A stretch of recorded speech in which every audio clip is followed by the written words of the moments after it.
Welcome to Cowboy Shit, hosted by Ted Stovin and myself, Dustin Edwards. Join us as we chat with influential figures shaping the Western world, from artists to athletes. With backgrounds in bull riding, media, and sports commentary, we're not afraid to tackle tough topics while celebrating the essence of cowboy culture. Find our clothing line at cowboyshit.ca and tune in for insightful conversations. Thanks for listening. People, are you ready? Let's start the show. Let's start the show. Don't worry about the president. He can't stop us now. He can't stop us now. Welcome to episode 184 of Cowboy Shit. My name is Ted Stovin. He is Dustin Edwards, and I am in Regina, Saskatchewan at the Canadian Western Agribition. And Dustin, you are in Calgary at your home office, it looks like. I am. Yeah, I'm not experiencing Regina, like you are. Experience Regina. Cue song. Let's roll tape.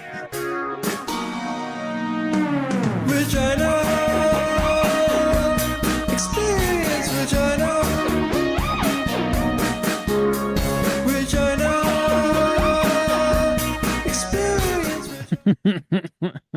That had to been, that was one of the most interesting marketing campaigns that ever came about. And I guess I probably shouldn't even said that and done that, because when I was here last, the guy at the arena yelled at me across the building, across the brand center, and said, "Under no circumstances will you play that song tonight during the show." We all thought it was funny. We're like, "Oh yeah, Regina," and then he's just yelled at, screamed at me. I've never been yelled at for. Don't do it. Don't even look at it. Don't even think about it. But we can play it on Cowboy Shit because Oh dear. we can. Anyways, that was You want it was to talk fun. about I want to talk about songs. I want to talk about songs for a second. Yeah, Last do it. week, my Instagram was overloaded with people at the Zach Bryan concert. Oh, in Edmonton. And yeah. how about our girl Nolene was on stage playing Purple Gas? And funny enough, someone I work with talked about going to the concert, and they're like, "Oh, this girl played this Purple Gas song with Zach. It was so cool." I'm like, dude, I heard that song in Teddy's living room. Yeah. On a cold October morning, I think, or It was like whenever the hell April. it was. Or April, whenever it was, for the first time. So that was cool. I feel like everybody was sharing it on the socials last week, and I'm like, oh man, what That's a neat. what a catapult! Not just a rise, like a catapult into playing at Rogers in front of 19,000 people. That was pretty Holy cool. shit. That's cool. I didn't even know that happened. That's awesome. That's way cool. I was looking at maybe going up to that it's show, all but it never over. happened. But- All over the socials with Nolene and the Purple Gas. So Oh, that's cool. She would have had to really do some traveling to make it up to do that, because I think she was somewhere in the Northeast with Shane Smith and the Saints recently. So that's super neat. Good for her. yeah, I do have to Yeah. say, really cool. You could. probably a popular opinion, but I like her own version better than the one with Zach Bryan. I agree, 100%. Nolene's original, way better. Yeah, I'm with you on that. You heard it here first in the Cowboy Shit podcast. You heard it here first in Ted's living room, and we got to hear it with the Tim Hortons in our hand and a breakfast Yeah. sandy, and it was all good.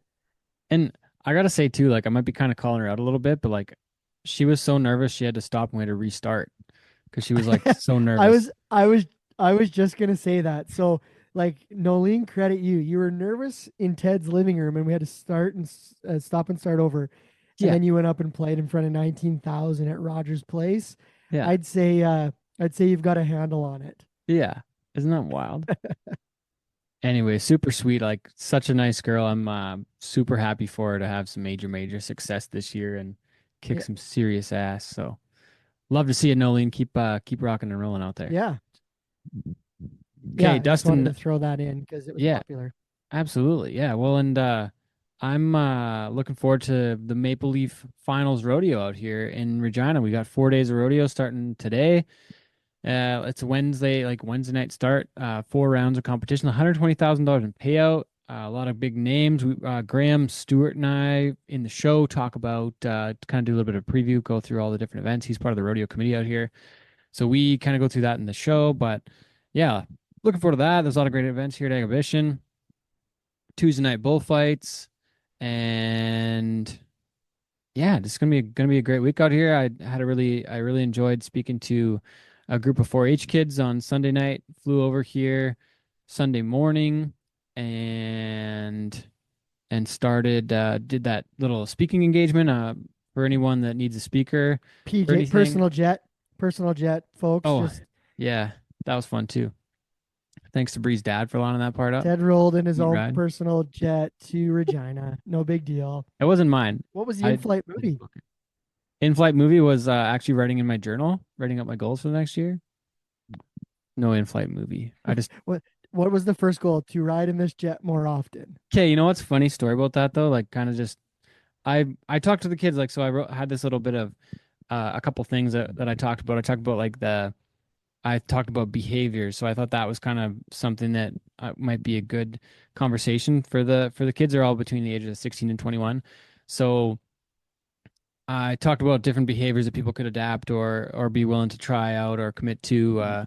Some of the things that I think help me with my career are, for one, with visualization. I still do that today, like every morning with during meditation, like visualizing where I want to be and what I want to do and what my life looks like in 10 years. And I've been doing that for a long time and hopefully getting closer to where I want to be. But one of the stories I told was that hadn't been on a bull in like 6 weeks and I dislocated my shoulder and I visualized the perfect ride every morning and night before first thing when I woke up and last thing before I went to sleep. I was visualizing what the perfect bull ride would look like.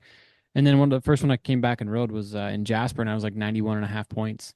And just hadn't been on a bull in a long time. So I talked about the visualization side of things. And then I talked about writing goals and dreams and just kind of having that bucket list. And I said that, like, I don't know how long ago it was. I could go back and look at my list, but I said I wanted to fly on a private jet. And this year I've already flown on two. Last year I flew on one as well for a different circumstance. But like, I was like, write down your dreams. And I talked about a couple different financial things too, and just like writing some crazy goals down, just like some really outlandish, wild stuff.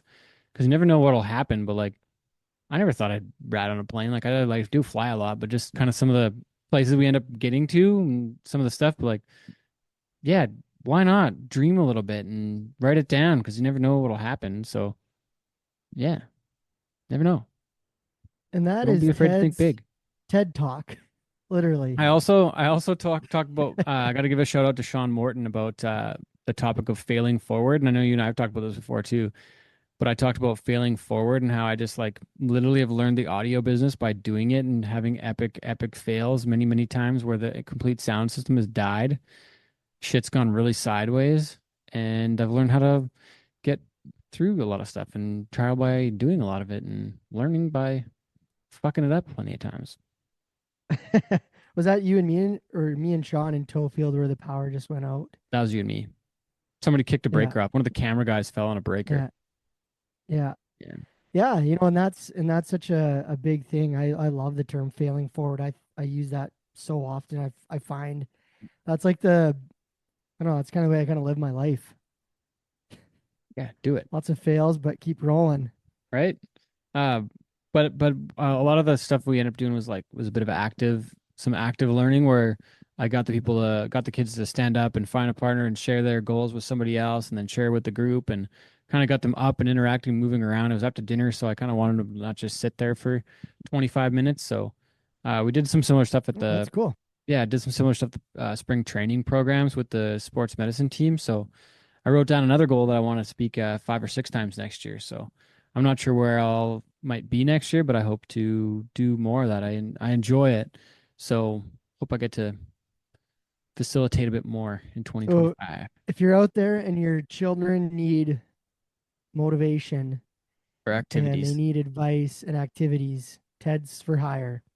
or He maybe will just volunteering. Don't know yet. or he'll volunteer. Yeah, If you just have trying to s- help the youths of tomorrow. If you give him a But sandwich, he'll come and do it.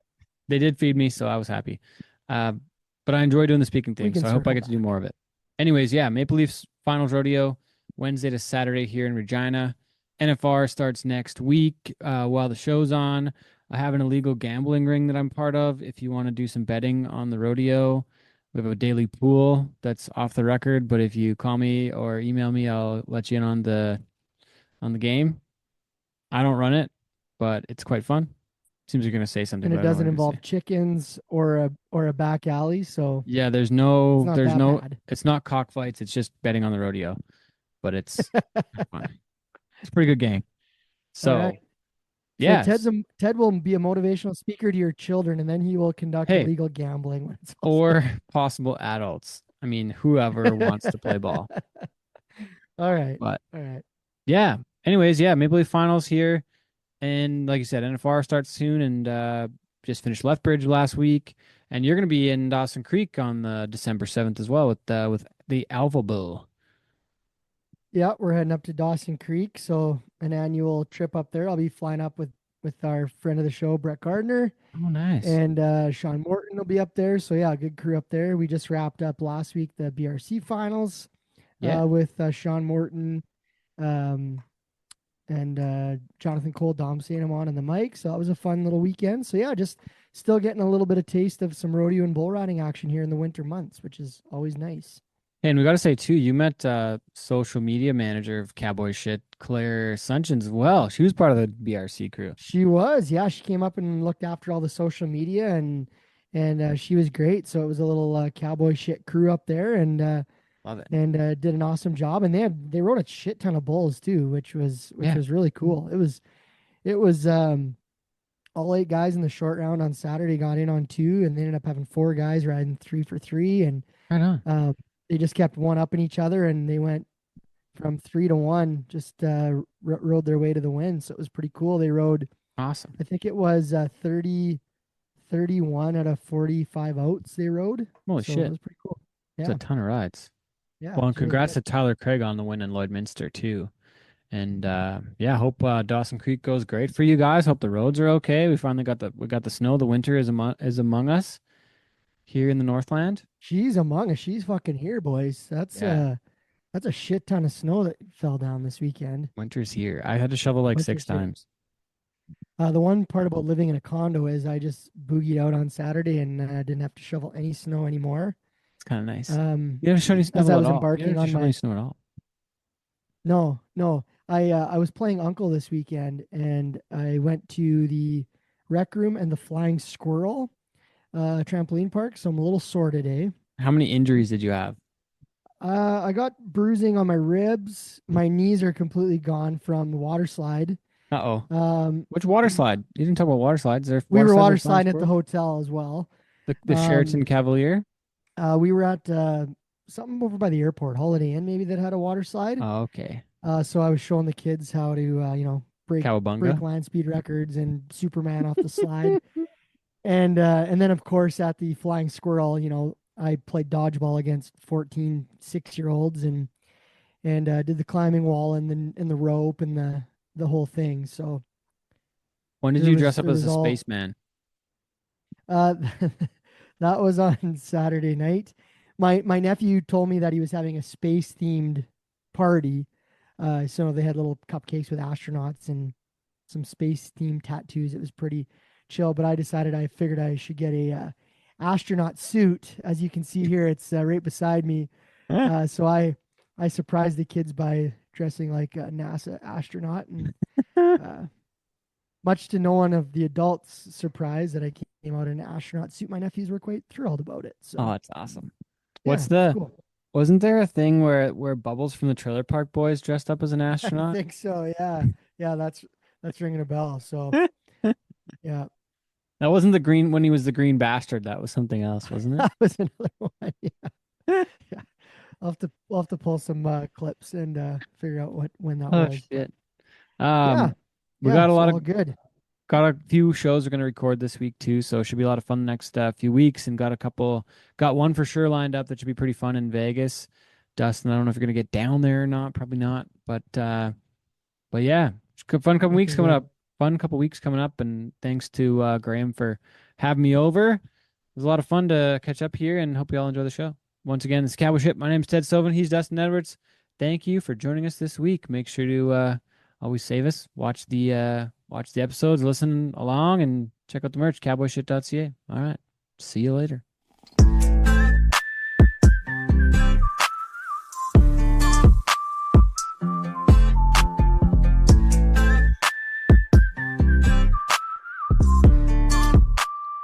Welcome to episode 184. Here with the best part of the show, the interview portion of the week, and I'm here in my buddy's kitchen. He's I got a full page intro here, full page of stuff. So he's a partner at Canadian Strategy Group, former deputy chief of staff to Saskatchewan Premier Scott Moe. He also served as the chief of staff to ministers of the economy, energy and resources, and Crown Investments Corporation under the leadership of Premier Moe and former Premier Brad Wall. He was also a member of the Saskatchewan Party War Rooms for the successful 2011, 2016, and 2020 election campaigns. But that's not all. He was a three-time Canadian Cowboys Association finalist in the Team Up event and the 2002 Canadian High School Rodeo champion with rodeo announcer Robert Schmidt from just down the road in Yellowgrass. But growing up in Weyburn, Saskatchewan, now at his house just outside of Regina, Saskatchewan. Please welcome to the show, Graham Stewart. Well, this for a long time, so glad we actually got it done. You had to come to my house in the snowstorm, but Yeah. we're here, and Yeah. it looks like you got a lot off the internet of my bio. Yes. Um, You probably wrote that yourself, actually. Well, probably. Yeah. There's some edits to it. That's but how that goes. yeah, you I bet. stumbled a little bit. Happy to be on the Cowboy Shit podcast. Thanks for doing this. And thanks for doing this week. One thing I didn't mention in the intro is that you're actually part of the Agribition Rodeo Committee now, which is part of the Maple Leaf Finals, Maple Leaf Circuit Finals. It's been here for what, like 4 years now? Yeah, But you're part of the Agribition Committee now, which is neat, because that's probably something, like, my estimation is probably not, you probably haven't been on a ton of rodeo committees in your career. No, I've been usually going to them all and respecting what the committees do, but Yep. joined this year. Glenn Lips had reached out, asked if I'd join the rodeo committee. Yeah. I think it's really important to Regina and to the area that we, celebrate during Agribition what we do for a living, right? You make your living at this. I do some other things, but rodeo Yeah. is so important to, the West in general. And happy to join them and untie some calves. Hopefully they You're catch a bunch, but you're untying the calves. I guess so. Yeah, they called Really? in Ryan Called in a Carragata bunch to of help me favors? out. There was a text group this week that said we maybe get somebody a little more senior in. So Ryan Carragata, who's also a CCA finalist and maybe a CCA champion in the calf roping, Yeah. he's gonna help me in case one gets up. But I don't expect there to be too many getting up. But it should be fast and Yeah. a lot of fun. Right on. Right on. Well, so what else would be involved in being a part of the Agribition Rodeo Committee to this point so far? This is your first year. I think you told me you joined up back in the summertime. Yeah, we've had a couple meetings. It's really just planning how this will go. I think the most of the crew that's on that committee have been on it for a number of years. We got a new chair in Glenn. Glenn's been instrumental in Lipstick Cartage in rodeo in Saskatchewan for many years.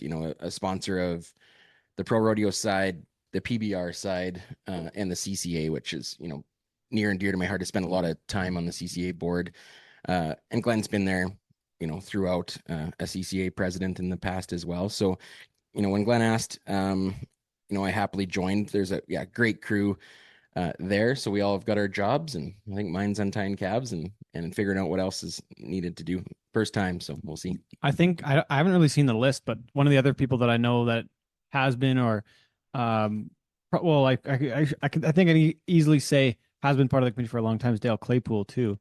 You bet. Yeah. Yeah. And the couple meetings that we've had this summer, Dale's been, great at it. Knows what they're looking for. Marla Grad too has been Oh, yeah, on yeah. that committee throughout the different iterations of the CCA or Yeah, that's right. the Agribition Rodeo. Yeah, and CCA because it finals. was CCA finals for a number of years. It was, yeah. Yeah. I Probably the actually- best the CCA finals ever were would have had to be in Regina Agribition, I'm thinking. I would think so. I could be wrong. I But got to go there twice. Didn't get to go to Saskatoon. I think it was busy there, but Yeah. in my lifetime, my rodeo yeah. career, Agribition was the place to be. The best, like I think, like in my experience, and I went there in like 2012, 13. Well, I guess I must have been there quite a few years, because it was kind of like 2012 to 2015, I believe, that I was at the Agribition for the CCA finals. But Maple Leaf Circuit Finals became a pro rodeo, became something kind of new that was created in like 2018, 19, 17. I guess CCA finals went to Swift Current in 2016. So that means that that Agribition rodeo. It was rodeo for a while, then it became the Maple Leaf Finals after a bit. Right. didn't I it? think this is the third year of the Maple The Leaf third Finals, year. I Okay, believe. yeah. So it's all post-COVID then. That makes sense. Anyways, great event now in the pro rodeo schedule. I want to say, no offense to the entire season, but it's a little bit of a, like it's one of the bigger shows, but it's kind of like it's at a weird time in the year, honestly, with it being so close to the NFR and it after the CFR. It's kind of just weird timing in the season, I want to say, but still still a great event in the schedule. It is, and it's super important. You saw, Cavis Drake's a great example. Had a great Maple Leaf Finals last year. Yep. And allowed him to become the the CPRA champion. Yeah. I think him and Denham won, 4,000 or 5,000. Yeah. Really catapulted their year. It counts for next year, right? So Yeah. really got up 2025 there. season. Yeah. We had Bueller had a record-setting year, but able to win a little bit here, set your year up for next year is super true. important. So you'll see, a lot of, especially a timed event. I know the timed event obviously better than the rough stock end, and there's Yeah. a few guys that are getting ready for the NFR that maybe aren't here. Yeah. But those timed event guys, Strand Dunham's another one. Great kid, set himself up to, he won a bunch here. He was the champion at the Maple Leaf Circuit Finals last year. Set him up for the year in the CPRA last year. Yeah. Got to the CFR, did good at the CFR, but now he's in Calgary, right? Top 5, super important for those guys. He gets to go to Calgary, and Yeah. this started it off, I think. Well, and I haven't been for a couple of years, so I haven't paid as much attention, I guess, honestly.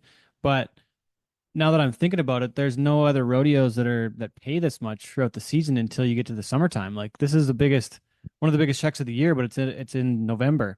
So you can set up your year and win $5,000, $7,000, $8,000 this week, and then you're not going to win a check this big again until Ponoka weekend. Yeah, exactly. And that's why you get kind of the best of the best. That's true. To come out here.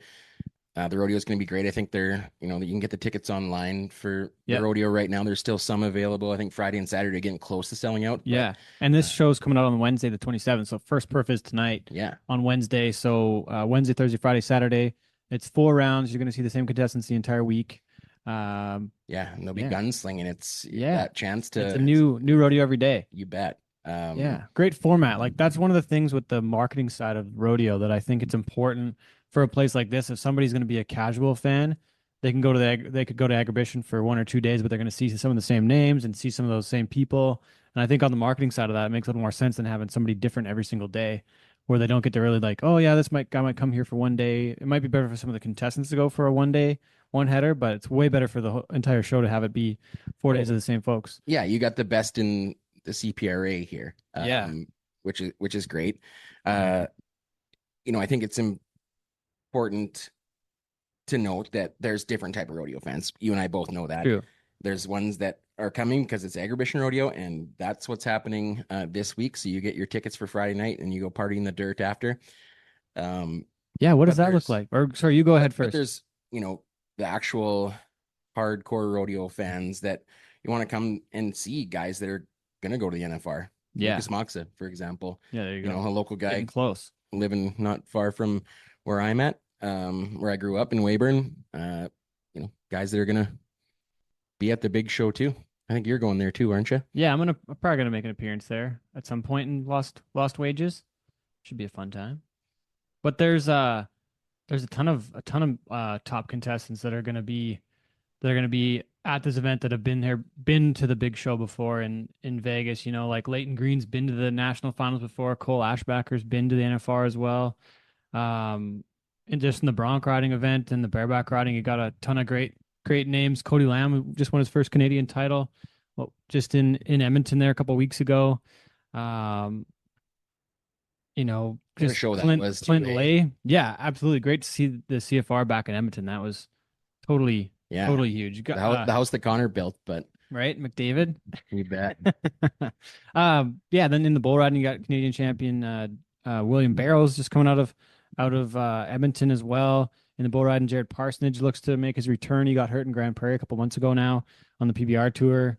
Chance Switzer just won the PBR Canada Rookie of the Year title. Another Saskatchewan man. So of the contestants in the bull riding, you got 3 guys from Saskatchewan. Grady Young, another one, was one of the top rookies this season. Jake Gardner's a couple of time Canadian champion. Edgar Durazzo. Tyler Craig just won in Lloydminster on Saturday. Jake Gardner just about made the NFR. Yeah, Coy Robbins sure. been on the doorstep. Then here we go in the tie down. Sorry, go ahead. I know, Cowboy shit, and you've been involved in the ladies all around, but some of those names that you listed in the bull riding are all around contenders. There's That's for sure. not many guys that heel quite That's as good true. as Jared Parsonage if he ever wants to crack out. That's true. Yeah, that guy heels real good. He got on my horse once. I can't remember where at Rodeo, but made him look way better than I did. Chance too, he ropes really good. That's true. Benny's been training him for a lot of years. And impressive for Jake Gardner in the bulldogging side of things Yeah, too. no doubt. In the tie down rope, we got Kyle Lucas has made a run to the NFR. Logan Bird raises some of the best horses around. What else? We got Riley Warren. Pesco too. Pesco. He's coming to Regina. One of the best horses going. I know a couple guys were on him in Edmonton. Yeah. He makes a good one. And the champion from last year, Strand Dunham, a kid that I watched grow up, tying calves since he was about 5 years old. He had a pick and string around his neck if he didn't have a calf or a calf dummy tied down. Huh. I'll be cheering for him this week. What about in the bulldogging? We got some big names there as well. I know that the bulldogging's going to take the longest in the rodeo. It's always the slowest, but How come? Well, got to break some horses, I guess. But I think there's some great talent there. You can't count out Curtis Cassidy. That's true. Anytime. Also riding one of the best horses going. Been the best horse for a long time. Ty Miller too. About as tough as they come. I saw him in Calgary a couple years ago, quite hurt, but he's tough. I went to a calf roping school a long time ago. I think I was in maybe grade 11, so 2001. Oh, really? Were you an all-around guy back in the high school days too? I caught some calves around the neck. I couldn't get off very good. I landed on my face mostly, but Ty Miller is the nicest guy. That's First guy just to come up landing and- though. You can get off. You just got to land right. Yeah, I landed like a ball mostly. There's a picture of me getting off with my slack in Springfield, the high school finals once. My wow. feet stuck and I just rolled and the whole crowd laughed. Oh, geez. But I took it in. I got him tied down in about 30 seconds. Oh, there you go. Plus 10 at the barrier. But Yeah. but yeah, Ty Miller was, the nicest guy, came up, made me feel welcome.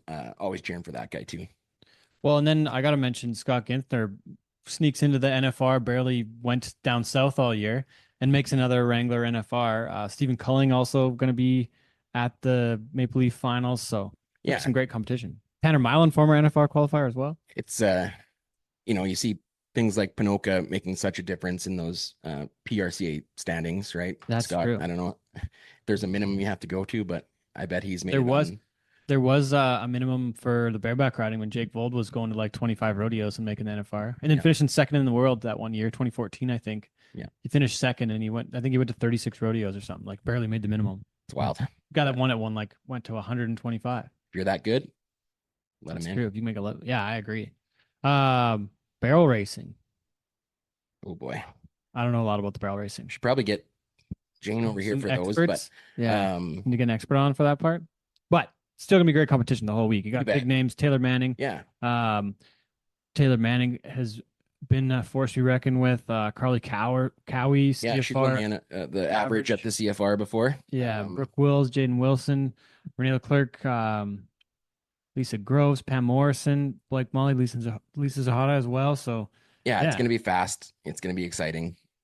Great horses. There was the BFA sale in the States just finished up. I'm sure it's I don't know what is that. I don't record-breaking. know what that is. BFA. It's a futurity, but they have a big sale. Okay. I think the high selling stallion was about 135,000 US dollars. These horses just get faster and faster. Dang. Well, you can talk about this event for us a little bit. The team roping. You bet. What do we need to know before the Maple Leaf Finals for the team rope? Well, it's going to be, an interesting crew here. Cavis and Denham, shocked everybody. Not shocked everybody, but, gave them the business at the CFR. A little bit of a bad go on one for Denham, or they'd both been champions. I think Caves and Denham are going to be very tough in this building. They were the champs last year. An interesting Saskatchewan connection. T and Tyson McLeod are teamed up this time Yeah. around. Brothers from Waldeck, Saskatchewan. Former CCA finalists in the same building. Yeah, they They both would have both been, been competing there. you bet. They both been down south trying to get qualified for these winter rodeos with different guys. But, I think they're going to be tough. That gray horse, the horse of the year in the CPRA that T rides, he's going to be badass there. It's his kind of setup. Watch for T and Cavis to be coming with it at the line. But you look at the whole list. I mean, the Schmidt boys, Grady and Brady, Spady, they're all, great team ropers. Yeah, it's going to be tough. It's anybody's game. Well, and just to point out a couple names in the list as well here, former NFR qualifier multiple different times, Colton Schmidt heading for Tyrell Flewelling, multiple time Canadian champion. I think he's got 3 or 4 in the bag at this point. World champion Levi Simpson with 3 event cowboy Riley Wakefield. Riley was entered a ton this year up this way, and like 3 events every single time. Yeah, I was impressed. And good at them all. Yeah, and could compete at all of them. So, what's it like though? Tell me on the horse side of things though, for like Brady Chappell and Cavis Drake, like those guys are just from Moose Jaw. Like they're gonna still probably stay at home and just truck in every night, I would think. Or do they go and leave their horses in at the Agribition all week? Or like what would that be like for those guys when they're only half an hour away? No, yeah, I think they'll be going back. They can get a little bit of practice in Brady's arena. If they need to, there'll be a few other guys staying with him, I think. So yeah, they'll haul in most days. I think being sharp, they'll get those practice steers in. Brady's indoor is kind of close to what the dimensions, maybe a little bit bigger, but the dimensions that will be in the Brand Center this week. So those guys, Brady Chappell, T. McLeod, Cavis Drake, they grew up roping in those type of setups. Brady's been a CCA champion in that building more than once with cousin Kyle and his dad, Larry. So they know that building. I imagine in the team roping, there's nobody that's won more than Brady Chappell in the Brand Center. In the Brand Center. All right. You heard it here first, folks. We'll see how the week goes. But in the ladies breakaway roping, got a great set of contestants. Only one we're maybe missing on this side is a Canadian champion for this year. Macy Eclair set some pretty major records on the had a pretty huge CFR. I was impressed with the crowd and how engaged they were with the breakaway roping at the CFR. When those girls were making like 1.5, 1.6 second runs, like I was like, holy smokes, the crowd is 100% into this to being in Edmonton at the finals for the first time. Like I was thoroughly impressed. That was outstanding. There's no question, Ted, that this event should be in every rodeo in North America. Mhm. It's fast, it's exciting. These girls bring it. Like 1 to 10, you can't pick who's going to win each round because they all have it. They're all riding really good horses. Yeah, you and Brad Wall started the ad breakaway thing in Canada. I think that's super important. I used to work with Brad. I call him boss, but that's super important. And this is the future. The CCA finals, there was, a knife fight to get into it. Really? A knife fight when you got there. Yeah. It's probably the most exciting thing. And, my daughter's 8. There's more future for ladies in rodeo. Yeah. And more opportunity. The horses have to be great, but I think it's important that you don't have to barrel race to be part of the rodeo. And there's lots of great women team ropers. Absolutely. But this is for them and they're so good at it. I'm excited for the future of breakaway and me too. I'm glad you guys are a part of it. Well, I'm glad to help. And the girls that have won the buckle so far, Brady and Kylie Whiteside, have passed it back and forth a couple times here now for the ladies all around buckle on that side of things, just for what we're doing to support a little bit. And I'm just glad to help. When Lakota Bird, who's also going to be competing this week in Regina, when she called and asked, she's like, hey, can we get some spurs made? I was like, not a chance. Like, I'm making you guys a legit Canadian champion buckle as cool as I can make it to match the men's one. Absolutely. You girls deserve ladies all around. I don't care if it's official or not. We're going to make it official.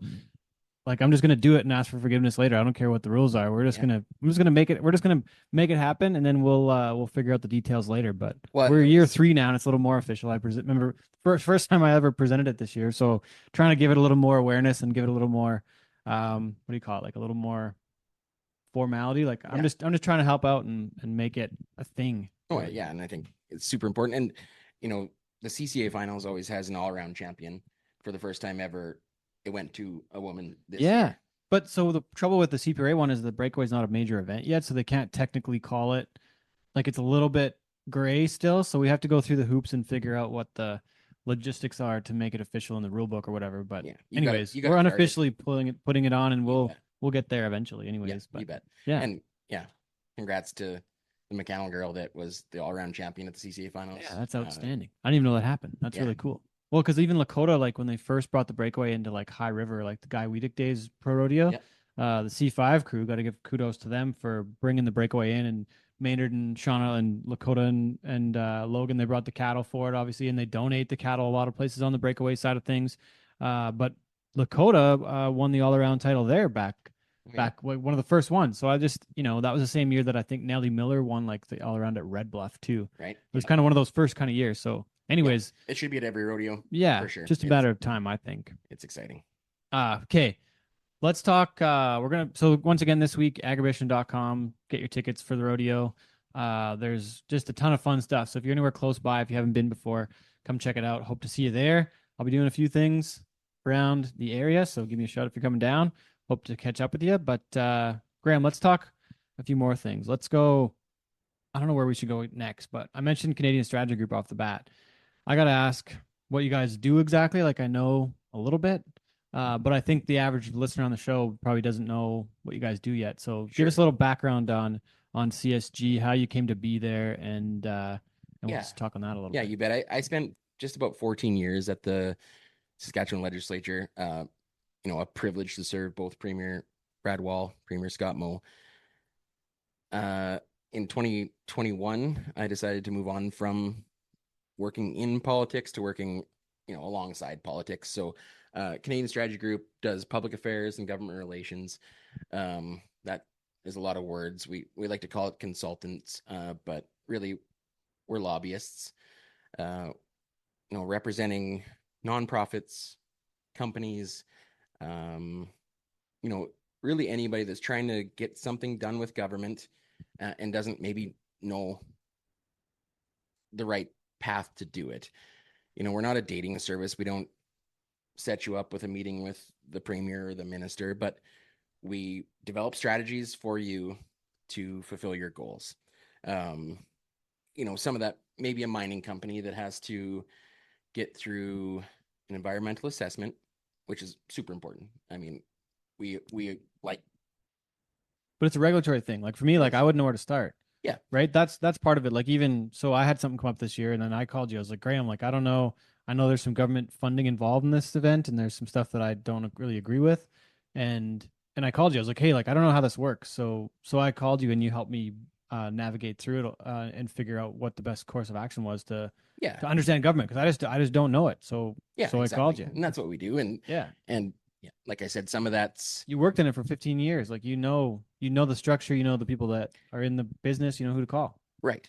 And it's not just who to call, but what True. steps you have to get through to get, reach your goals. You and I have talked about it many times about, setting your goals. Here's what we need to do. Corporations and nonprofits are all are the same. Here's what we need to do. Sometimes it's funding, sometimes it's just a regulatory issue. So you call us, we, understand the situation, we build you a strategy, we help you execute your strategy, and try to move your priorities forward. So tell me how the transition came though. Like I think we talked about a couple people that were at the CSG office that you had worked with in your time at government, or how did you end up over there? I forget what the connection was to make the switch. I was deputy chief of staff to Premier Moe from 2018 till when I left in 2021, and was taking the calls from folks like me or folks like you that would be trying to move something forward in government, and maybe hit a a roadblock somewhere or didn't quite know what they were doing. So, I was taking those calls inside and honestly saw some people that did it well and some people that maybe didn't do it as well. Often equal important priorities. And I started thinking then that, there's a market for me to help you do this. And it's not, anything secret or anything. It's just, here's the process that you should go through. And, folks that have asked for a meeting with the premier that aren't ready for that meeting. And I sat in many of them, had the privilege to do it. There's, I've told this story before, but, somebody came in, they just wanted $1 billion and they'll slurry canola from Saskatchewan and send it right to the coast in a pipeline. Well, the government of Saskatchewan's not going to invest in that. But, maybe not a great idea anyways. But there's people with great ideas that, whether they're a startup or a company that's been around for 100 years, that just don't, go through the steps. And so we help you with that and that strategy to, move your priorities forward. Huh. And, well, so let's go back to the time with with the boss, with Mr. Wall. Talk about how that kind of came to be and working in his office. And one of the first times I came out here, you took me into your office at the legislature in Regina. I thought that was really neat, just to go and see all that and kind of get a little inside picture of what the day-to-day looks like and what all kind of goes on. But talk about the political career and how you got into it. You went to you have your Bachelor of Arts in Political Science from the U of R here. That was your, I guess, right out of high school. Did you go there from like what, 03 to 06 I went to or something, or what I call the University of Weyburn, Southeast Regional College. I went to my first year there in arts. Actually, I had planned on taking education, being a teacher. Oh, really? No way. Did not get accepted into The Faculty of Education at the U of R or somewhere else? At the U of R, yeah. Oh, really? No way. I don't know if my first year university marks had anything to do with that. Or was it high school? I was rodeoing I was a good high school student. I think Okay. my average is close to 90, so I should have been Good work. Got me beat. a shoe in there. I almost failed grade 11 English, by the way. Grade 10 and 11. Now you're right for a living. Look at me now. Well, that's teacher. why. Look at me now, teacher lady. That's why you're talking more than writing blog posts. Yeah. You can see my penmanship's a little bit messy. But ended up in my 4-year degree. It took me 5 years. Just experiencing everything. Yeah, there's a few beers in there. Yeah, the pump was still going, and as was JD's. So on the east side of Regina. But I worked on Dustin Duncan, who is the former health minister, energy minister.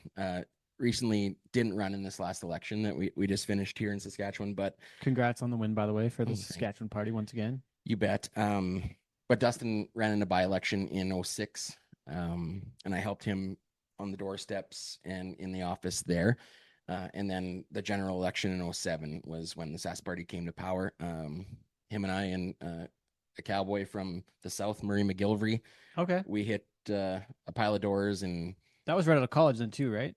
So yeah, I finished in 2007. You changed course after year one. You didn't get into the education faculty. Right. So I was just kind of hanging around, taking some poli-sci classes. And what got your interest in politics though? Where did that even start? I've always been, interested. It's a funny story, and if anybody from Weyburn around my age remembers, Lauren Calvert came to an assembly, and I think it was 2001. Like like in high school. Okay. Yeah. And he was a local MLA. He was the premier. The premier. Okay, sorry. I'm sorry I don't know this. No, that's okay. An NDP premier. No, he's an NDP premier. Oh, okay. Okay. And there was some folks older than me that got to the microphone. It was an open mic session. Which doesn't happen that much in politics anymore. I guess not. But back in 2001, back in the Wild West. Yeah. And was this 2001 like pre 9/11 or post? I wonder if that was part of it. Must be pre. Yeah, it would have been that in the spring. Yeah. Okay. And you were 17. Yeah, and Graham Stewart. Some of these guys, farm kids from Weyburn, either oil field or farm, really. Some business owners too, but they went to the mic and asked questions. And they were busting his balls because he's They NDP, and NDP really drove things Yeah. south in Saskatchewan for a long time. In rural Saskatchewan, for sure. Rural, yeah. And- Like that's like kind of where it was. Like I can honestly say that it's not really an opinion. Like the jobs were, like the job market was rough, the economy was rough, and things really took a turn going the right way for Sask with the new government. I want to say, I wrote these things been rocking and rolling lately. these briefing notes forever, and I might Yeah. get the number wrong, but I think it's 176 schools they closed, and The NDP closed 176 Yeah. schools. and 52 rural hospitals, Holy shit! plus the plains, I think is what the number is. And Holy shit! somebody in the comments will correct me if I'm wrong, but it's dang close to that. The 176, I'm sure of, but I think it's 52 plus the plains, which was just on Holy shit! this side of Regina. What was their intention with that? It was Money? yeah Trying to save money? yeah it was Wow. There was a tough financial situation there, don't get me wrong, but anyways, to the story. In Are they the way that? comprehensive school, Are they the reason why the roads are so bad out here?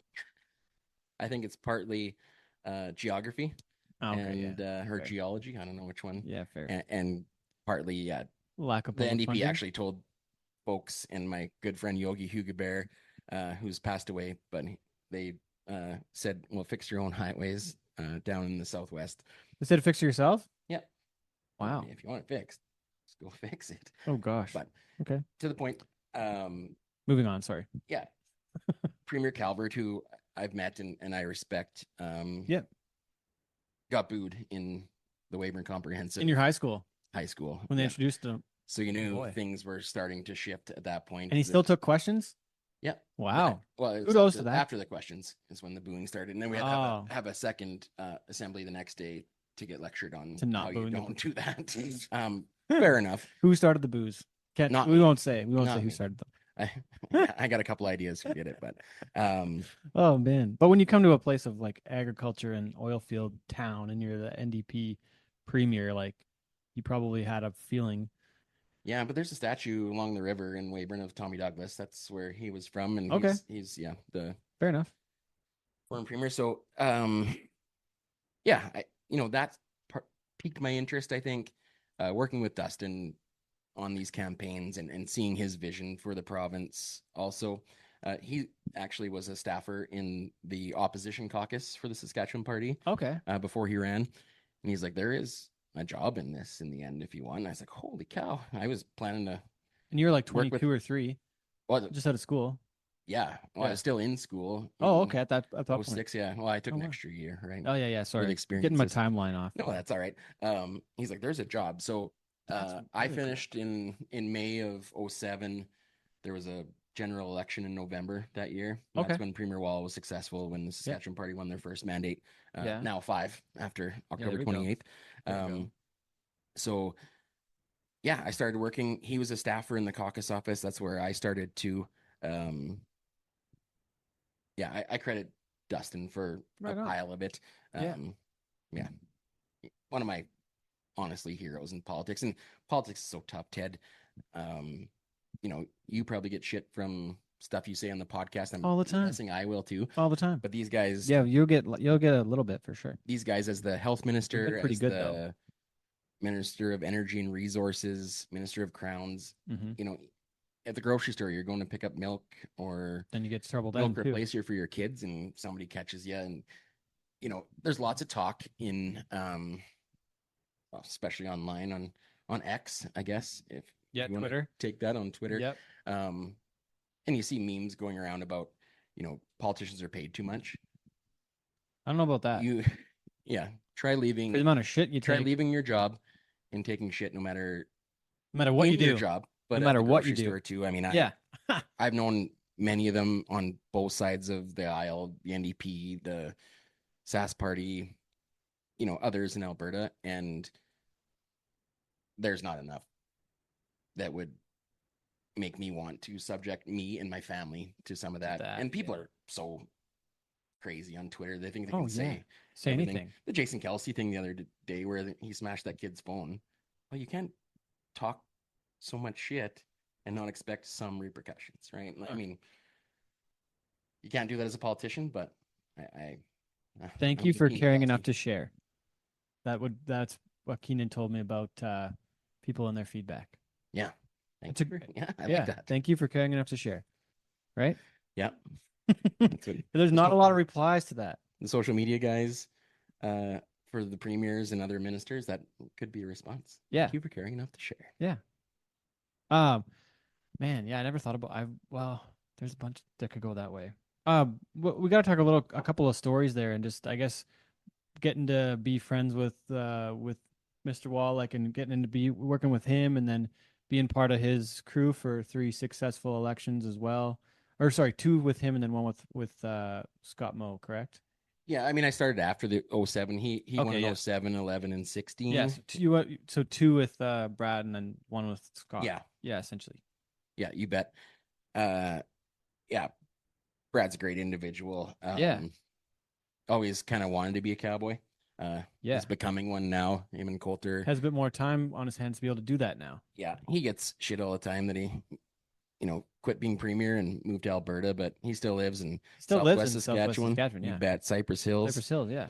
Yeah, And for those that don't know, we're talking about Brad Wall, former Premier of Saskatchewan, 3 terms, about what, 12 years as Premier of Saskatchewan? Is that correct? I think it's little bit more than more. that. It's plus the 7 first to one. 18, 11. 11, okay. 11 So- a bit. Yeah. So, but his son Coulter Wall previously been on the show, and actually Brad's been on the show briefly too to talk about the ad breakaway campaign back in the spring. But just for context, for those that might not know, Sure. Brad's son is Coulter, the musician, and was former premier. So sorry, please proceed. Just wanted to Yeah. explain that. Yeah, exactly. And you worked in his office for I did. Yeah, I worked quite a while. for him and with him. Traveled with them. Did a little bit of traveling, more so with Scott on the travel side. But Okay. Who did you go to India with? Yeah, with Scott Moe. With Scott Moe. We can Okay. get to that a little bit later. But Yeah. With Brad, It's a always wild wanted to be a cowboy. trip. Yeah.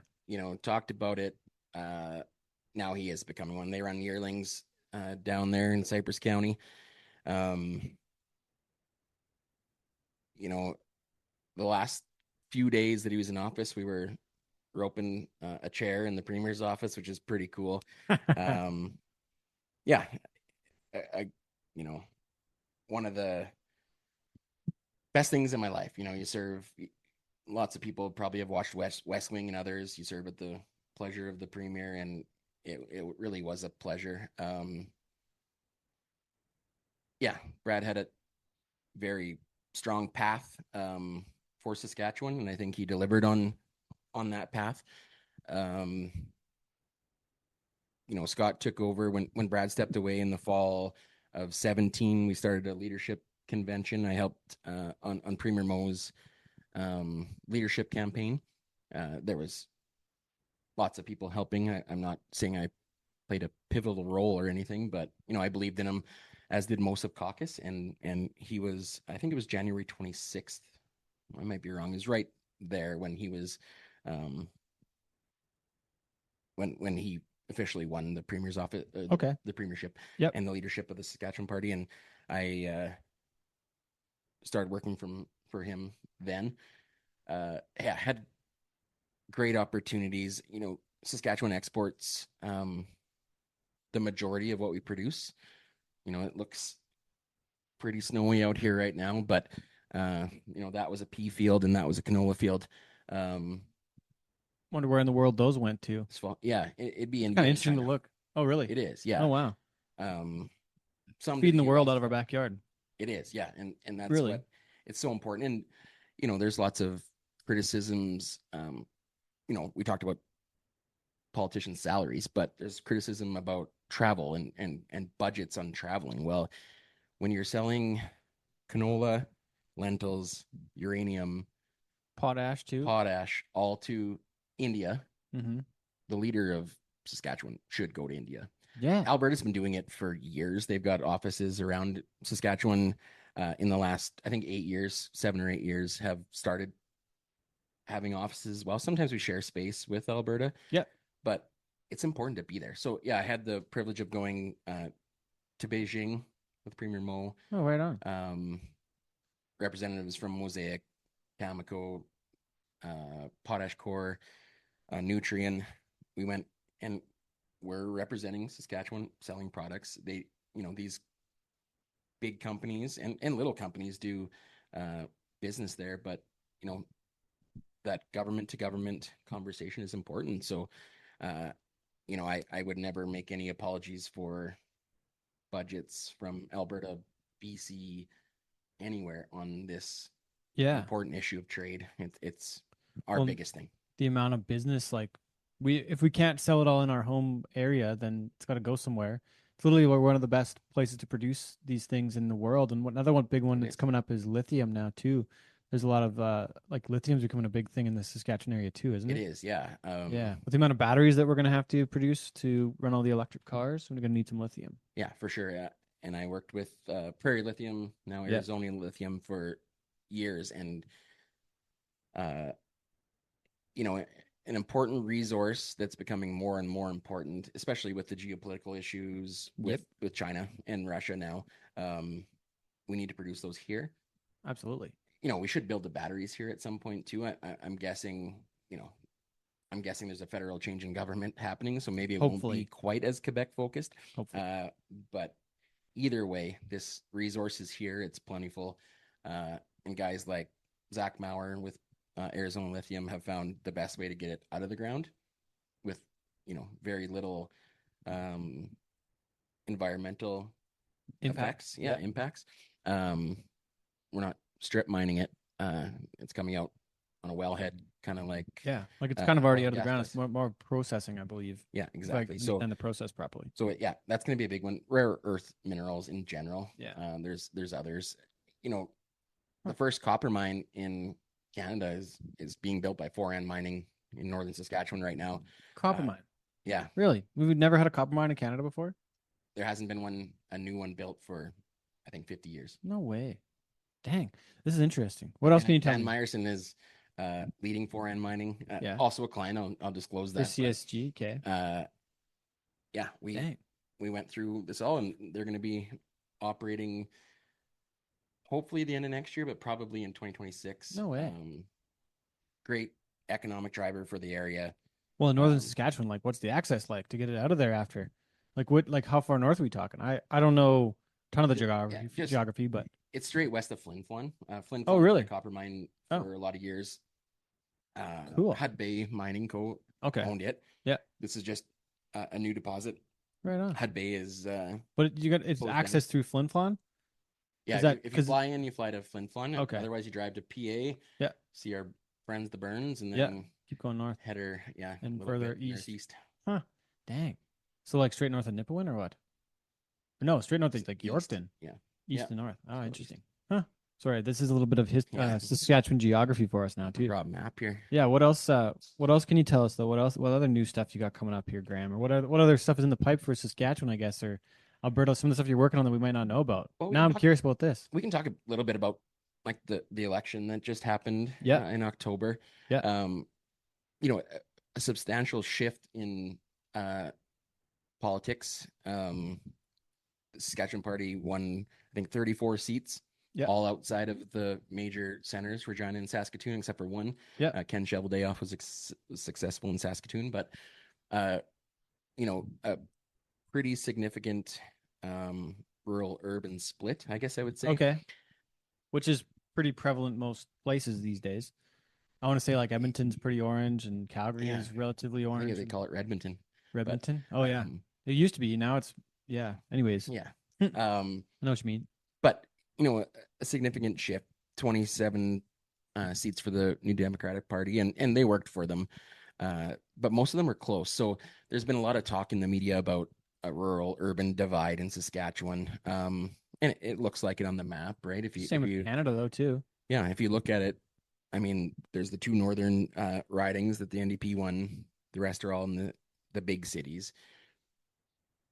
That said, I think if you look at the medium-sized cities, PA, Moose Jaw, Yorkton, Weyburn, Yeah. Estevan, Swift. Swift, the Saskatchewan Party won in all those. So there's Yeah. still that urban spot, and lots of those are close in the cities too, Okay. right? A couple were under 100 votes, but Oh wow. that to say, and the premier said it on his speech on election night, that a lot of people voted for the Saskatchewan Party, a lot of people didn't. and we're going to govern for both. Yeah, so I think best we can. A focus on healthcare and education is coming. I think that mentality of this is how we've done it, so let's keep doing it that way is out the door. I think Can't do it. I wasn't there. I had the privilege of sitting in cabinet at one point in my career, but I'm not there now. I'm assuming Premier Moe had said that to his cabinet and his caucus that, if you got good ideas, Bring them forward. I would say, not him, but I would say, call CSG if you got good ideas, and we can help you bring them forward in the right way. But all that to say, I think you'll see less of that comparison to the old NDP that my high school friends booed. It's probably less relevant now. It's been quite a while now. It is. It's been like 20 years. Just about. Yeah. What about I got to ask you quick on the federal election in the States too, with Trump winning, getting back in again too. What are your thoughts on that? What can you say without getting fired? I've lost money on every federal election. I didn't know you could bet on that. Oh yeah, you can bet with your friends or Oh, online. I had to give my friend Brett Olson with Western Feeds a Texas Mickey of vodka for Trump beating Hillary. I didn't think there's any chance of that. And you're in politics. Is he a political guy too? Like how much who had the inside track on that one? Did you or did he, or is it total crapshoot because it's US? I don't know. There's 30 million US residents that 300 million. Yeah. 30 Yeah. million here. Yeah. 300 million that. You know the way they're thinking. No, it was, yeah. I didn't think An this one would be educated guess, I guess, but Yeah. I lost. I didn't think this one would be this decisive. I just thought it would be closer. I'm impressed that he won by that much this time. Yeah, I actually thought that Kamala would win the Popular vote. Yeah. And he'd win enough states. Yeah. This time, but it wasn't even close. He just so. kicked serious ass all across the board. I mean, the Democrats made a huge mistake. By switching that late. Yeah, should have done it earlier. Yeah, I think. But Biden was never going to win again against Trump. Right. But in my opinion, I could be wrong. Make that decision a year before. A year before. Yeah, don't do it 3 months before. No, they set him up. They set her up for failure by doing it that late. Yeah, I'm being indecisive about it. Hey. Yeah, I mean, there's a pile of people that listen to this podcast that are definitely Republican. Yeah, and for sure Trump. Yeah, absolutely. Yeah, absolutely. I think we're in for a bit of trouble in Canada. And I think our dollar's going to go to shit. We would have been either way. The dollar would go to shit. I think. Yeah. Well, Trump's even talking worse. about trying to drive WTI down to $40 a barrel. Oh gosh. Just baby drill, which isn't great for us, especially when we're selling on a different and already selling at a discount. Yeah, exactly. So there's going to be a little bit of that trouble. I know. But he's battling the Middle East on the oil and Russia on the oil. Probably that's probably part of it. That's why he wants to do it. Drill here. Yeah. It's a global piece. I'm a little nervous on some of the tariffs of exports from Canada. If we're talking about the global scale, what that's going to look like. Yeah, and for India is going to become more and more important for us Saskatchewan as a trade partner. Yep. And probably China too, if they're one of our biggest buyers of our goods. Yeah. They change at the drop of a hat too, right? Okay. Hopefully this doesn't get us in geopolitical trouble, but but it's 2 billion people. It's a third of the world's population. Well, not a third, a quarter of the world's population in those two countries. Yeah. So yeah, going to be important no matter what. Interesting. I don't think there's been a trade mission to China since I went. Or Saskatchewan. Yeah, or Alberta. Alberta, I think. Oh, really? Oh wow. Maybe there has. Maybe I'm wrong.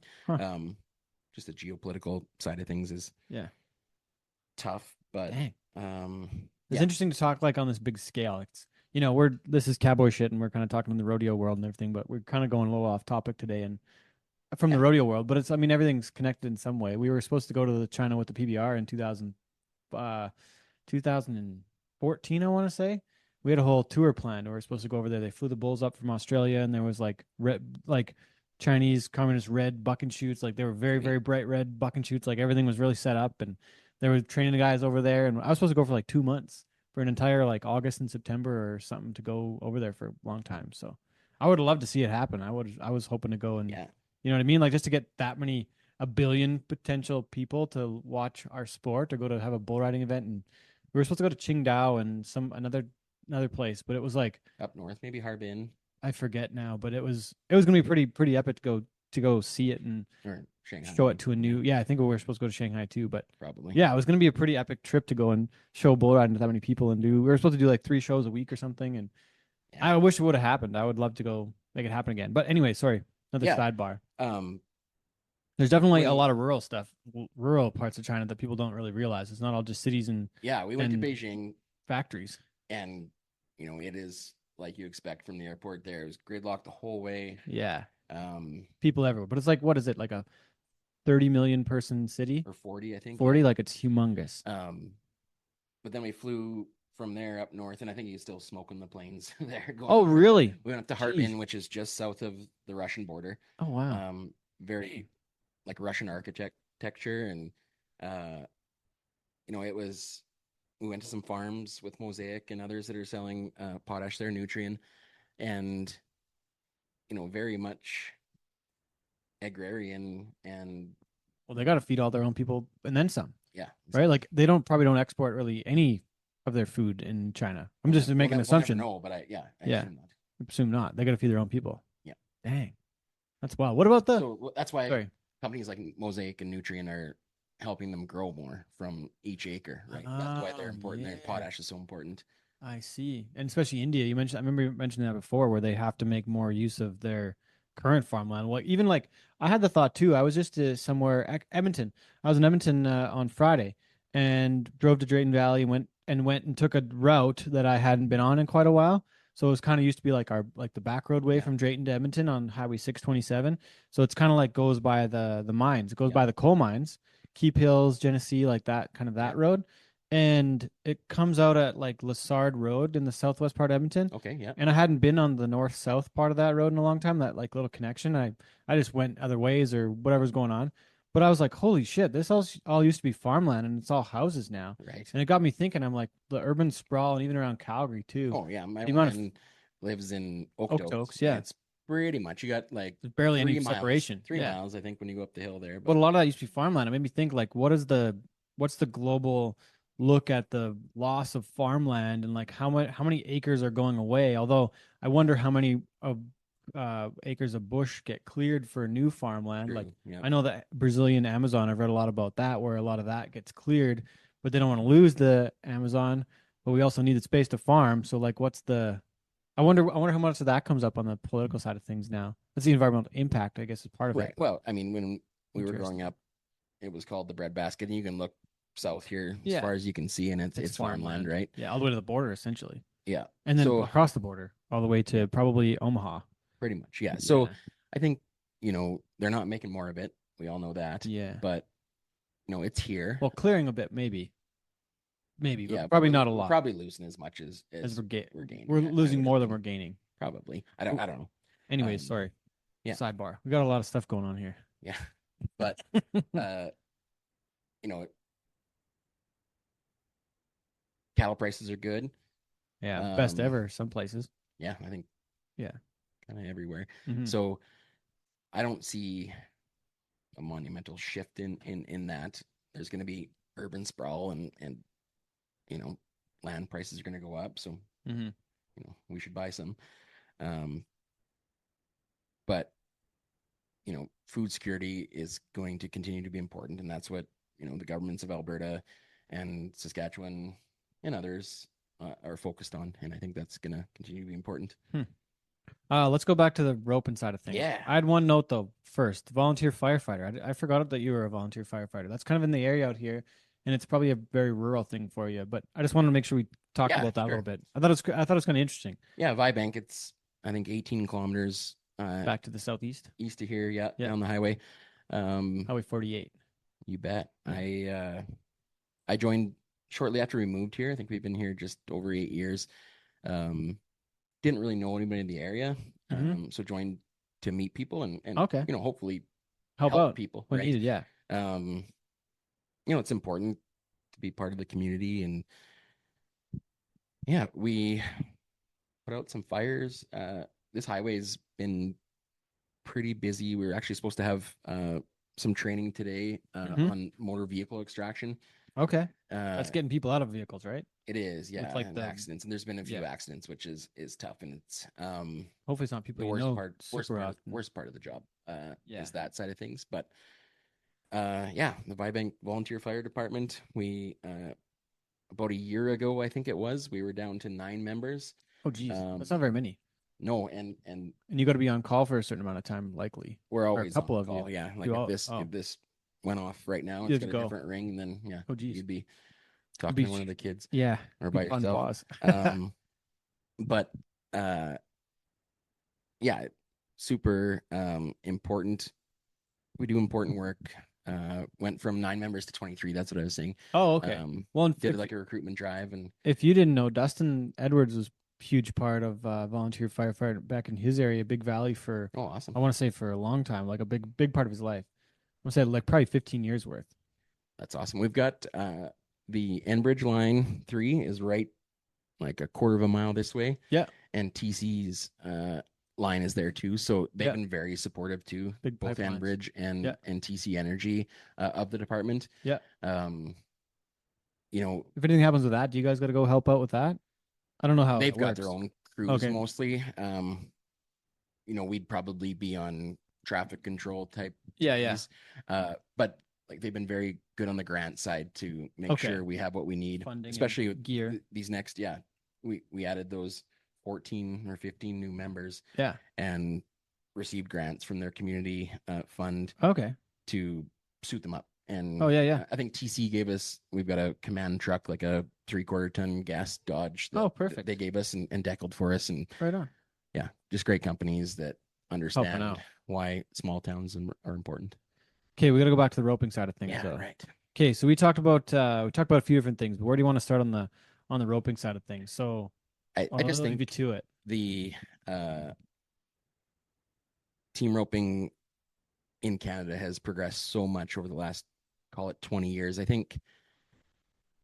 I want to say 01 was the first CFR with team roping, wasn't it? 01 was? Yeah. I think. I don't know. I think you're right.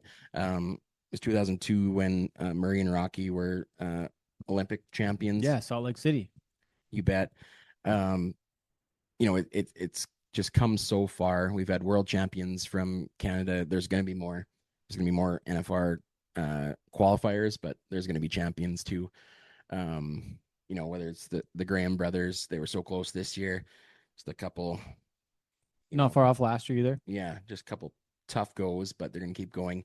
And they're young. They're like early 20s. Yeah. Right? Yeah, really young still. Yeah. You know, my kids ask me, "Oh, are you ever going to go pro?" I was like, "No, that ship sailed about 20 years ago. I turned 40 this year." But Happy birthday, by the way. yeah, if you know, you went from those first few in those, you know, godfathers in Canada, you know, Murray Linthicum, Rocky Dolan, Troy Fisher, Ronald Schmidt, those guys that got it started. And you can't talk about it without talking about Lyle Kurtz, who's brought it all the way. Well, over the last 23 years, I guess it is 24 almost. I don't know either, but I got to say Jeff Robson's probably been And Jeff, yeah, he's got had to have been a major part of that. very He's been much so. big part of the CPRA for many years on a volunteer side of things, and Yeah, as the GM and a number of different things. But yeah, and CFR roles. Like, talking about Lyle, and I mean, Around the Saddlehorn, which is a Facebook group, team roping side of things, talked about or asked all the CFR qualifiers your favorite rodeo, and most of them said Pinoca because Lyle added equal money, and that's right. Yeah, it's, you know, a huge difference maker. It's going to continue to be. What's I mean, 45,000, 45 or 50? No, it's $60,000 added per event now. Yeah. Yeah, that's huge. Yeah, both sides. Yeah, on each side. Yeah, and it's huge. I sat on the CCA board. I was a vice president for a long time, and we were having the same conversation about equal money then. And I think the minimum at that point was $600 a side or any major event. And it was hard then. And I get it's hard for committees, but, you know, team ropers are kind of like the breakaway. They're exciting. They're, you know, the healers at least are supporting the beer stands when they're there. And, you know, I think it's important. So, you know, there's a lot of guys right now that have been south. They're coming back for the Maple Leaf finals. but trying to get into these winter rodeos, Cavis, I think Denham's into a few of them already, but Trey Galley, Tice and T and Sid, like those guys are going to make a run for it. And, don't count guys like Colton and Bueller, right? Mhm. Yeah, Um, absolutely. And yeah, there's a reason that, most of the, previous world champions outside of a few come up for that summer run when Pinoca's around. I'd love to see the team roping in Calgary as well. I know they got it Yeah. outside there, but Yeah. I I wonder what it'll take for that to happen. It's not going to happen, but No? no.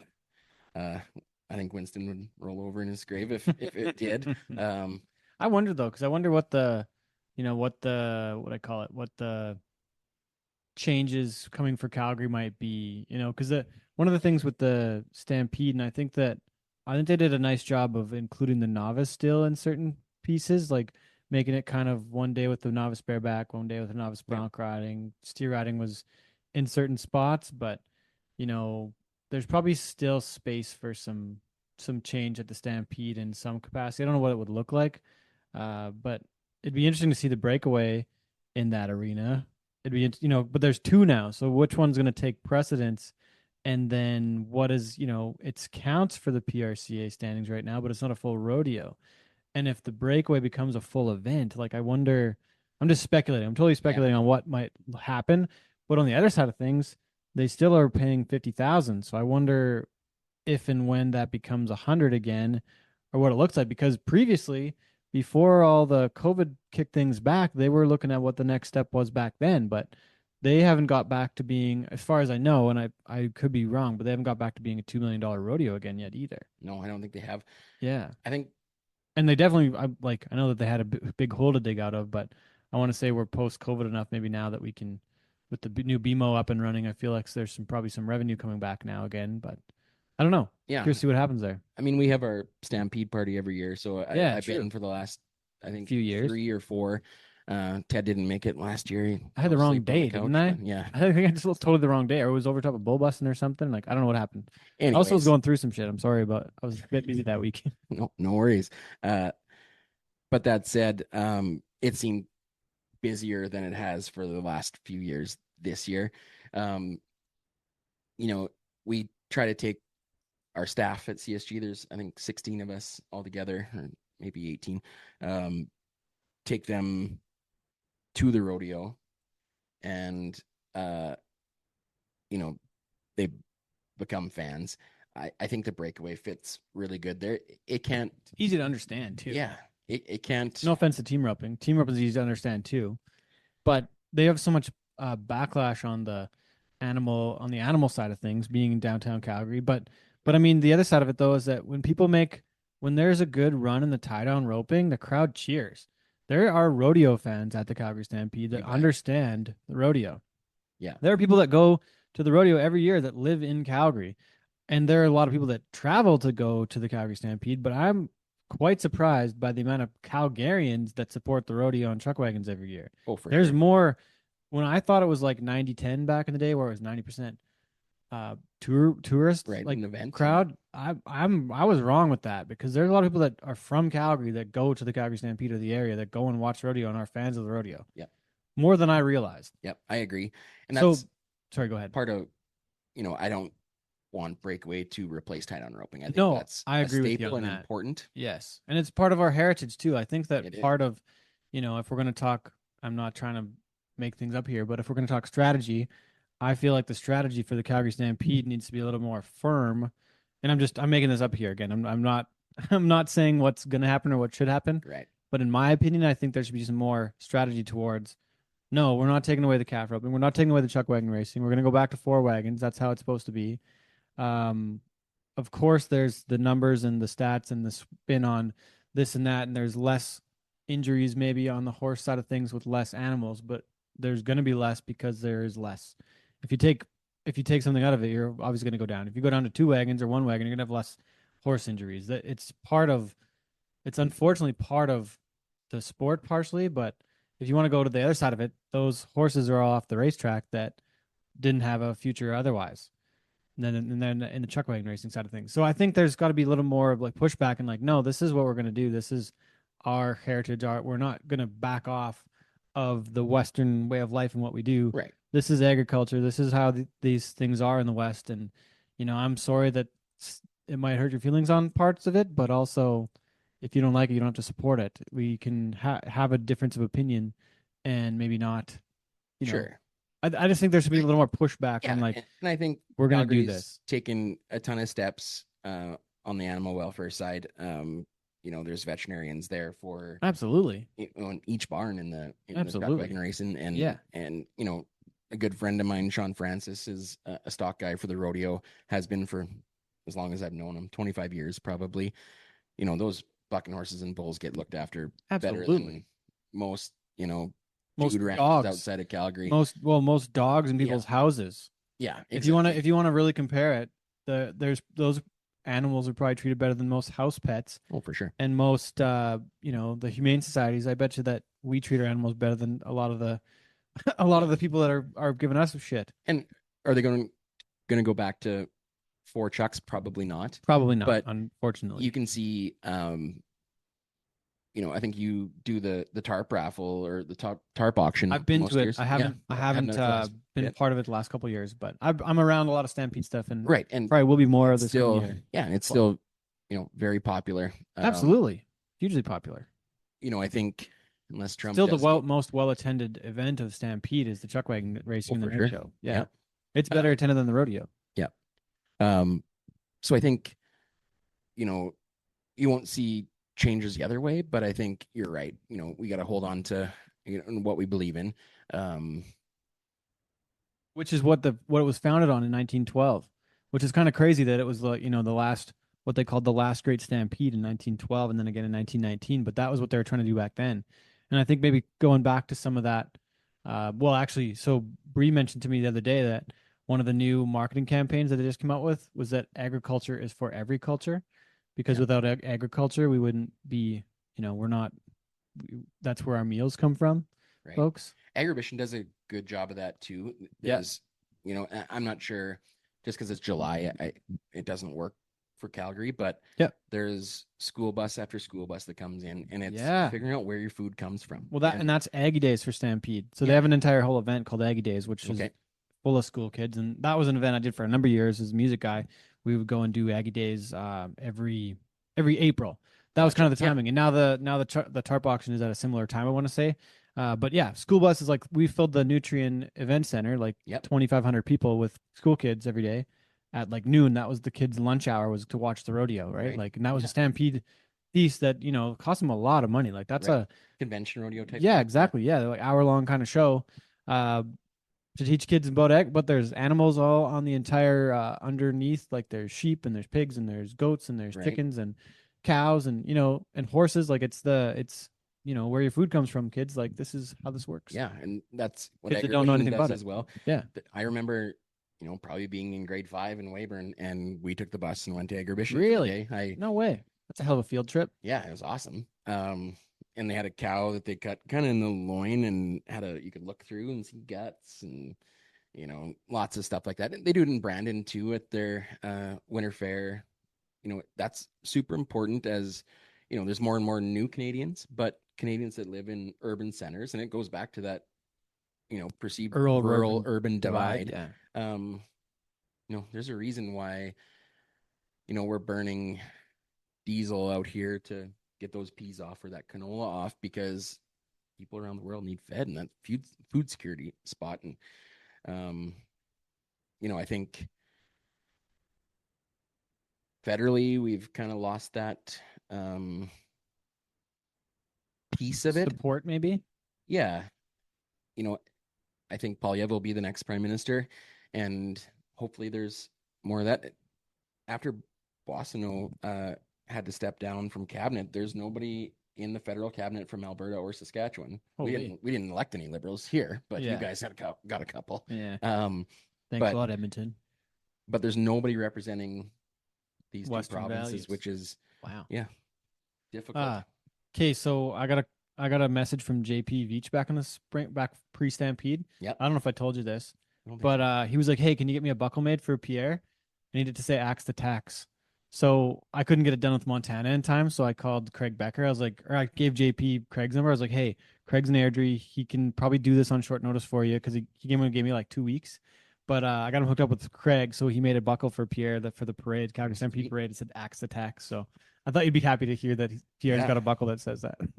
Yeah, we definitely need to axe attacks for here. for our American listeners, Axe Attacks is a what would you call it? It's A phrase that's Yeah, it's a phrase that's used by our conservative leader. leader about the carbon tax, putting us at a disadvantage right now, Yes. no matter what we produce. Yes.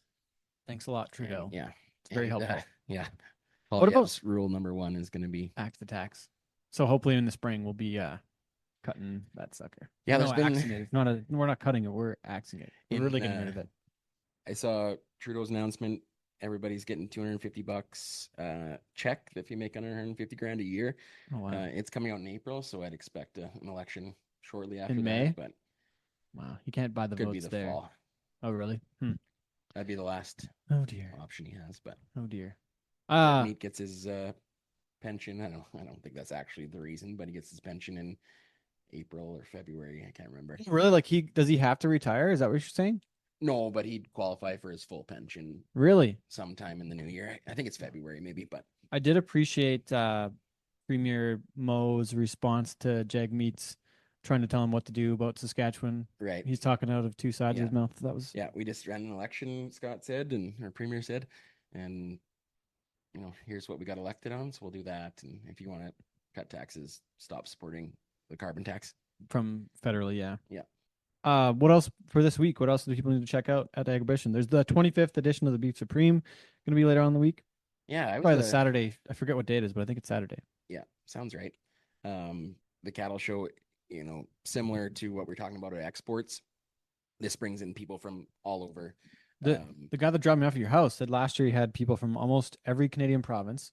One of the courtesy car, almost every Canadian province. He said Australia, Nigeria, Ireland, but he was surprised there was very few Americans. I don't think he said he had any Americans that would have traveled, but there's got to be a lot of Americans that come to Agribition. But Yeah, quite a few. I Anyways. think, yeah, a lot of the beef genetics go kind of cross border. There's Yeah. there's folks that work that, but yeah, across the world. And the Sask Cattlemen's Association, my friend Grant's their executive director, but Chad Ross, who's on the board, I'm not sure if he's the president. They just got back from Japan. They did him oh wow, and his wife Crystal did a tour there talking about Canadian beef, and Japan's a rising market for sure. Just so there's some opening those Wagyu markets stuff up. coming around now Yeah, in these parts, I guess, isn't there? snow Wagyu or something. they call Snow it, I think. Wagyu. It's like ice wine. But important to talk about those markets. I think Wednesday night the government hosts an international reception Okay. where the trade minister will talk about how important those markets are, and how how government can help continue to open those markets. What I didn't talk about a little bit before, when the trade mission side, is it's called STEP, Saskatchewan Trade Economic Partnership, I think. I've got that wrong, but small and medium enterprises join them as a member, and they go on those missions too. So Oh, interesting. you might be selling honey from Tisdale or beef from Estevan, but you're there opening up doors to market your product directly. So they'll be part of that reception as well. Chris Decker's their CEO. It seems to, I think, people in Regina that this is a cowboy thing, but there's so much business that's done this week, and that's so yeah. important. Would this be the biggest event in Saskatchewan all year long? Like, is this one of the biggest Yeah. events? Like, it's easily the biggest event in the province every year, I'm assuming. Yeah. Unless we have like the World Juniors or a Grey Cup or something, but that's not for as Yeah, much time. They've It's a week-long overlapped event. a few times. Yeah. In And there's Regina, but Grey Cup goes different times of the year sometimes, like different weekends, or Agribition will move different weeks to make room for that. But Yeah. still, one of the biggest events in the province all year. I think it was 2007. Correct me if I'm wrong, but Yeah. we finished Agribition, and Grey Cup Sunday was The next in day. Regina. Oh, at wow. Mosaic. That's cool. Yeah, and we won that year. Oh wow, that's a hell of a party. Yeah, it was quite the party. Yeah, I think it's for sure the biggest ag event in I think Western Canada, probably. Likely. Besides Calgary, Right. right? Or formerly Farm Fair CFR would be comparable, but egg only. This would be it. This would be number one in the whole country. I would think so. yeah. Yeah. Specifically for it. Yeah. Stampede would bring more people in. Yeah. for Yeah. sure, Fair. but Yeah. If you look at But for the size of upper Regina, animals and this is major. yeah, it is. Yeah, it's a great economic driver. The session's actually starting this week at the legislature, and Yeah. We got a party tomorrow night, I was worried. Monday. Yeah, I was worried that there wouldn't be any hotels for the new MLAs because out of the 61 MLAs in Saskatchewan, 31 are new. So they won't have an apartment yet, or maybe some of them do. Oh, geez. Some live here, so I was worried about that, but it sounds like everybody's found a place to stay. Yeah, I don't know who's going to be in the basement here or not, but Yeah, probably a um, couple. yeah, it's great. It's an economic driver. I know the Hotels Association is a big sponsor. Yep. I think you got dropped off in a Ford Bronco. I did. Ford's Brand back. new. Ford's back in. 450 kilometers on it. It's brand new. Yeah, big tires on it, but Yeah. Ford's back in as a major sponsor. Yeah, it's going to be a great week in Regina Oh yeah. and area. Awesome. Well, hopefully you can join us. Once again, agribition.com. Check out all the information. Tickets are all there. If you can make it to Regina this week. If not, the rodeo will be on the Cowboy channel. But if you've never been to the Agribition, hopefully you can make it out. If you're from Regina, come check it out. If you've never been, even if you have been, come back and support the event. Huge trade show. You see a ton of agricultural equipment as part of the event. Tons of great food. Great rodeo. There's it's over now, but there's bullfights at the start of the week as well on the Tuesday night. Just a ton of events. I'm going to a horse pull tomorrow night before your event as well on Monday. But yeah, it's gonna be a great It'd week. be a little late for it, but bet on Ron Sebastian. Yeah, He's the guy. He's the guy. Yeah, and there's the Bud Light loading chute. yeah. They'll be selling beer right outside. Ted and I did a live show there a couple of years Last ago. time we were here, yeah. Um, We did one with Amber Marshall too from Heartland. yeah, She was part of that. We did a cooking demonstration with Amber.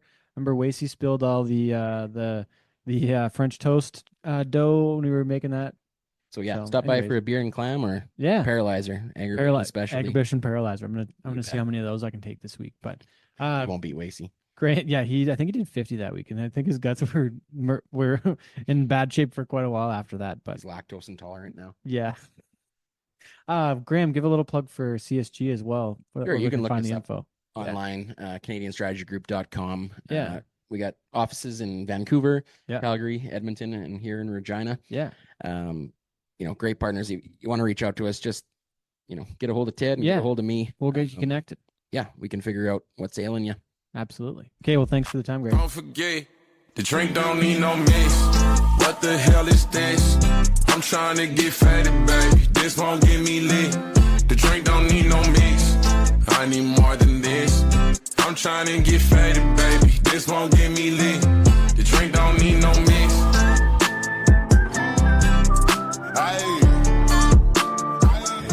Thanks to Graham Stewart for being on the show this week and taking the time. Definitely had a fun Sunday at the Stewart residence. We proceeded to play some Mario Kart afterwards, and I couldn't win in their house. It wouldn't have been appropriate, so I had to make sure that I didn't win every race, but did win a couple. So you threw it? No, I just knocked that good, but it was fun. Can't beat Mario Kart. Timeless, people. Timeless. Oh man, I just bought a Nintendo Switch, by the way. So if you want to play some Mario Kart sometime, you and Allie just come hang out. We'll get some karting in. All right. Wasn't that our game during COVID? Weren't we all playing Mario Kart on Oh yeah, I think we were. group play? Yeah, I think we were. Yeah. Yeah, that's yeah, true. Yeah. That was- Yeah, it's a classic game. Anyways, NFR is coming up. We got 6 Canadian men going, 5 in the bronc riding, which is wild.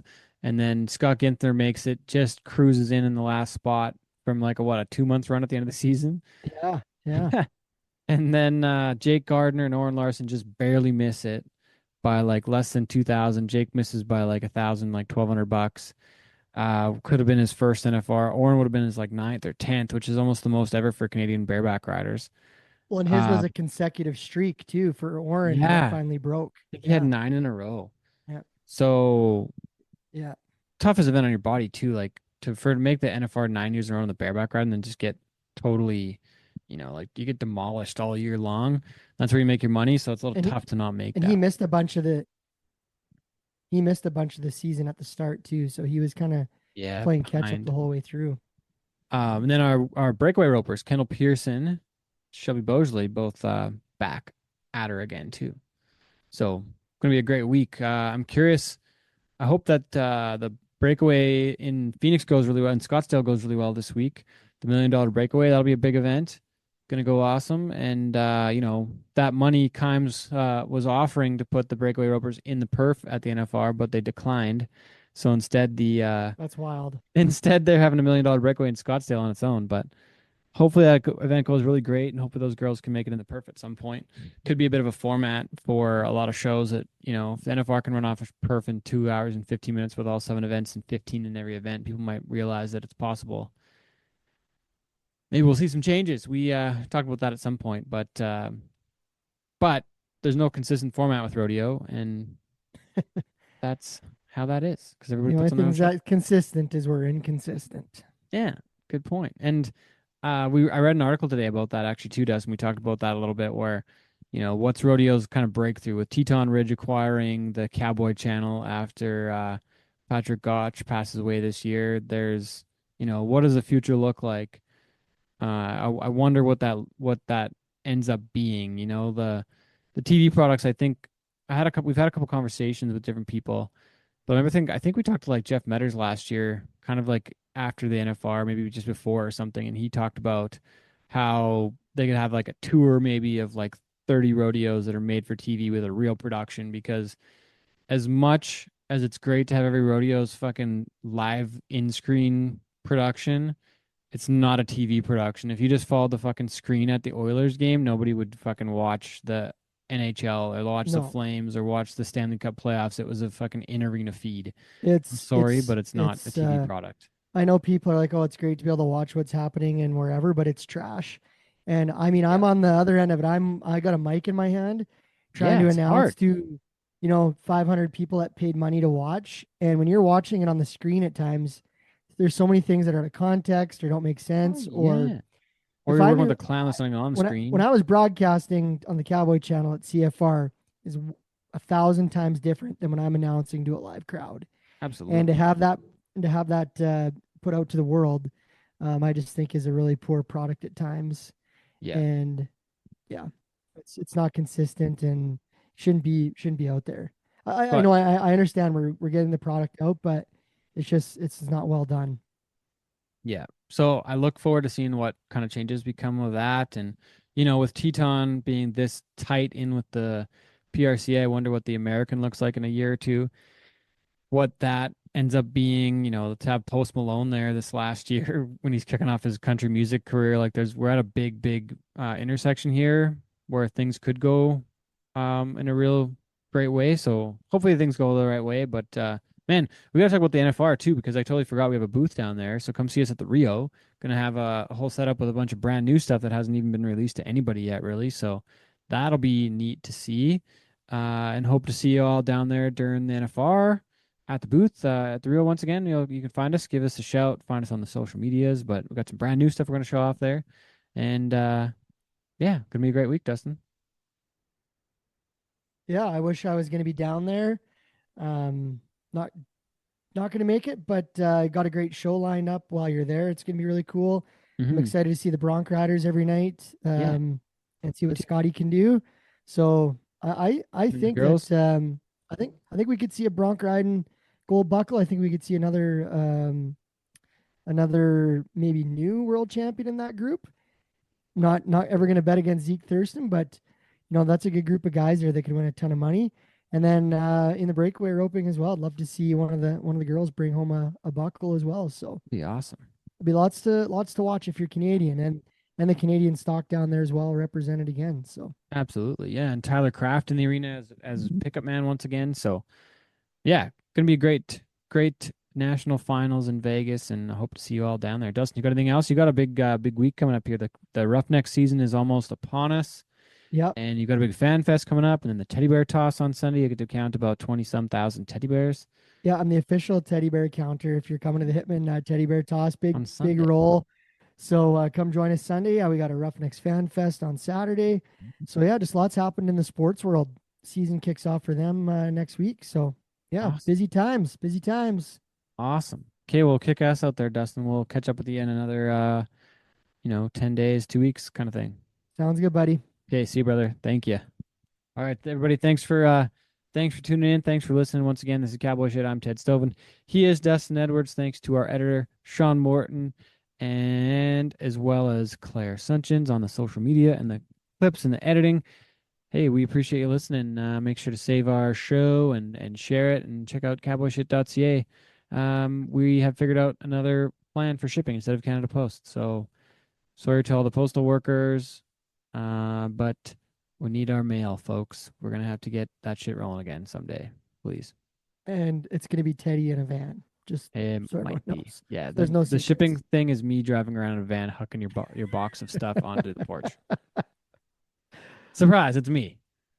It's that endless skyline.